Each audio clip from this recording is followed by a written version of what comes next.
नमस्कार दोस्तों, मैं हूं आपके साथ साक्षी और आप देख रहे हैं नेक्स्ट 9 लाइव।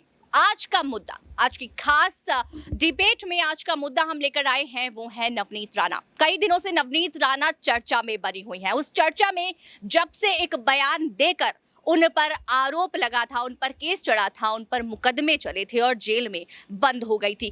लगातार कई दिनों से नवनीत राणा जेल में बंद है अपने पति रवि राणा के साथ। कई बार इन चीजों को लेकर खुलासे हुए कि क्या क्या उन्होंने अपनी बीती जिंदगी में किया हुआ है। जी हाँ, उनकी जिंदगी को लेकर इतने खुलासे हो चुके हैं कि अब बेल मिलना मुश्किल ही नहीं बल्कि नामुमकिन हो चुका है। नवनीत राणा ने सिर्फ इतना किया था कि एक बहुत बड़ा बयान दे दिया। जी हाँ, वो बहुत बड़ा बयान इस वजह से क्योंकि शिवसेना को उनका बयान बहुत ही बुरा लग गया और देशद्रोह से राजद्रोह का जो इल्जाम है, आरोप है, वो उन पर लग गया। उद्धव ठाकरे मुख्यमंत्री, महाराष्ट्र के मुख्यमंत्री उद्धव ठाकरे के लिए नवनीत राणा ने बयान दिया था कि उनके घर के बाहर बैठकर हनुमान चालीसा पढ़ेंगी। लाउड स्पीकर के मुद्दे को लेकर जब नवनीत राणा ने ये बयान दिया तो पूरा मुद्दा तो शांत हो गया, लेकिन नवनीत राणा नाम का एक बड़ा मुद्दे की शुरुआत हो गई थी। अब तक नवनीत राणा जेल में बंद है। कल भी उनके केस को लेकर सुनवाई हुई थी, लेकिन उनकी रिहाई फिर से 2 दिन के लिए टल गई और अभी भी वो जेल में बंद है। बार बार नवनीत राणा को लेकर जेल से जो खबरें हैं वो सामने आ रही हैं कि अगर उन्हें कुछ भी हुआ तो उसका जिम्मेदार कौन होगा। इन सभी मुद्दों पर आज हम बात करेंगे। उसके लिए हमारे साथ हमारे सहयोगी दीपक हैं, जिनसे हम नवनीत राणा के मुद्दे पर सवाल पूछेंगे और थोड़ी सी जो मिस्ट्री है उसके बारे में जानेंगे कि आखिर हुआ क्या, आखिर क्यों नवनीत राणा इतनी ज्यादा फंसती चली गई और राज पे राज खुलते चले गए। तो सबसे पहले आपका बहुत बहुत स्वागत है दीपक हमारे डिबेट शो में। सबसे पहला सवाल मेरा आपसे यही रहेगा कि नवनीत राणा ने जो बयान दिया, ऐसा क्या बयान उन्होंने दिया, पहले तो मैंने आपको बता दिया, लेकिन उस बयान पर ऐसी क्या बात हुई कि पूरी शिवसेना जो है वो भड़क उठी? क्या इतना बयान तो और किसी ने भी दिया था? बयान की शुरुआत की बात करूं तो राज ठाकरे ने उस बयान की शुरुआत की थी। क्यों उन पर, इस पर कोई कार्रवाई नहीं हुई, लेकिन उसके बाद नवनीत राणा के इतने से बयान पर 6 मुकदमे दर्ज होना, आपको क्या लगता है? सबसे पहली बात तो ईद के मौके से पहले उन्होंने वो बयान दिया था। अगर आप देखें नवनीत राणा के बयान की तरफ तो उन्होंने हनुमान चालीसा का पाठ सीएम के आवास के बाहर करने को कहा था।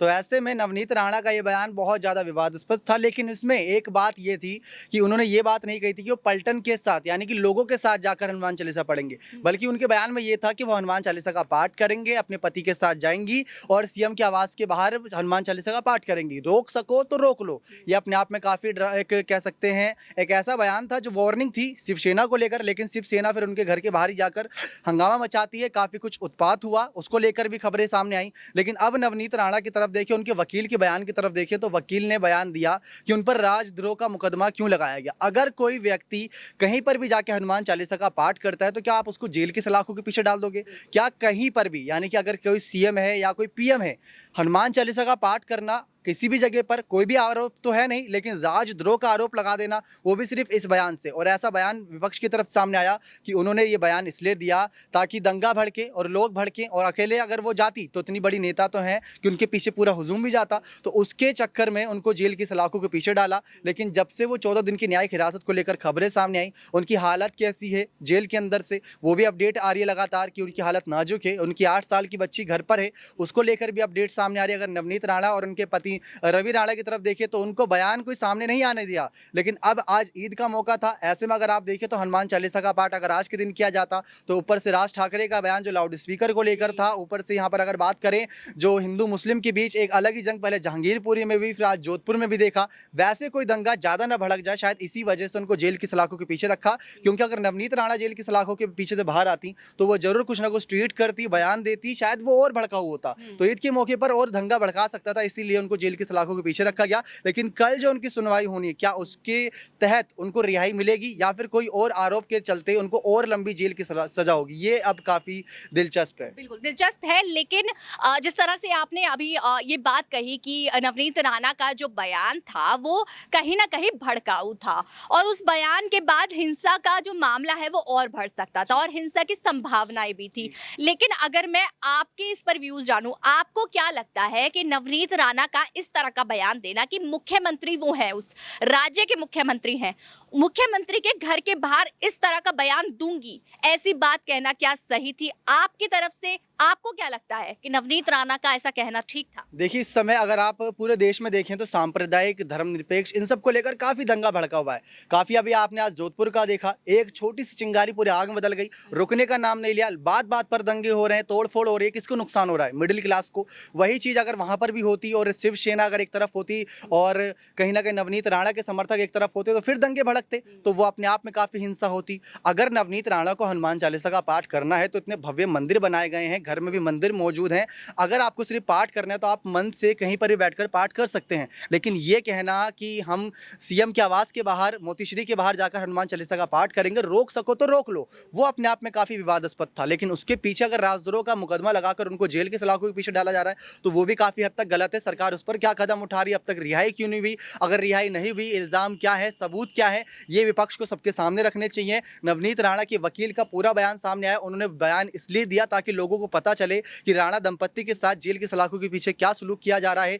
बड़े नेता हैं, सांसद की गिनतियों में की जाती है, उनकी विधायक है, एक सांसद है, तो बहुत बड़ी उनकी छवि है। ऐसी छवि पर इमेज लगना, करियर पर दाग लगना आगे के लिए सही नहीं रहता। लेकिन हनुमान चालीसा का रही पाठ करने की बात, तो धर्म के नाम पर अगर आप राजनीति करोगे तो शायद लोगों को भी इस समय वो रास नहीं आया, क्योंकि इस समय धर्म से हटकर और भी बड़े मुद्दे हैं जिसमें महंगाई, रोजगार और आर्थिक स्थिति को कैसे सुधारा जाए। कोरोना की जो बड़ी लहर है महाराष्ट्र में सबसे ज्यादा आई थी, उसको लेकर विवाद बात होनी चाहिए, लेकिन विवाद अलग चीज को है। बिल्कुल, विवाद अलग चीज को है और यही बात कही जा रही है कि विवाद जो है वो लाउड स्पीकर से शुरू हुआ था लेकिन नवनीत राणा पर आकर रुक गया। अब वो जो मुद्दा था वो तो शांत हुआ है, उसके बारे में चर्चा नहीं हो रही है, पर उस मुद्दे के समय जो बयान दिया गया था उसके बारे में लगातार चर्चा ही चर्चा हो रही है। अभी इसी बीच अगर मैं बात करूं, जब नवनीत राणा को जेल हुई तो जेल होने के समय नवनीत राणा पर, जब नवनीत राणा ने पुलिस पर इल्जाम लगाया, थाने में इल्जाम लगाया कि इस तरह का व्यवहार हमारे साथ किया गया है, लेकिन उसी के बाद जब संजय राउत की तरफ से नवनीत राणा को लेकर काफी खुलासे हुए, उनको लेकर उनकी कई पोल ऐसी हैं जो खुलकर सामने आई।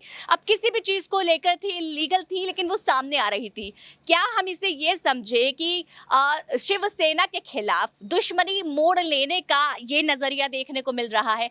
तो क्या नवनीत राणा के साथ इस तरह का जो व्यवहार हो रहा है वो दुश्मनी मोड़ लेने की वजह से हो रहा है, या सिर्फ जो राजद्रोह उन्होंने उस वक्त बयान दिया, जो उन पर इल्जाम लगा है, उस वजह से हो रहा है? अगर आप देखें, नवनीत राणा का एक वीडियो क्लिप उसी बयान के बाद वायरल भी हुआ था, जिसमें वो बैठकर आराम से चाय पीती नजर आ रही थी। अब वो वीडियो कहाँ का था, कैसा था, उसका खुलासा ज़्यादा नहीं हुआ। लेकिन राणा दंपत्ति जेल की सलाखों के पीछे, सबसे बड़ी बात तो यही है कि किस सजा के लिए वो जेल की सलाखों के पीछे, कौन सा मामला उन पर लगाया गया है, वो जानना दर्शकों के लिए बहुत अहम है। लेकिन ऐसे में अगर बात करें नवनीत राणा की अगर रिहाई पर, तो कल सुनवाई है, कल देखते हैं क्या यहाँ पर बात होती है इस मामले में। जी बिल्कुल, कल देखते हैं, क्योंकि रिहाई का अभी वक्त बचा है। जिस तरह से 2 बार रिहाई टाल चुकी है कोर्ट, सरकार, अब देखने वाली बात होगी कि कल रिहाई मिलती है या नहीं मिलती है। लेकिन लगातार जिस तरह से उनकी रिहाई जो है वो रद्द हो रही है, टल रही है, देखने वाली बात यही हो रही है कि सरकार की तरफ से कुछ तो बात है, क्योंकि नवनीत राणा ने दुश्मनी मोड़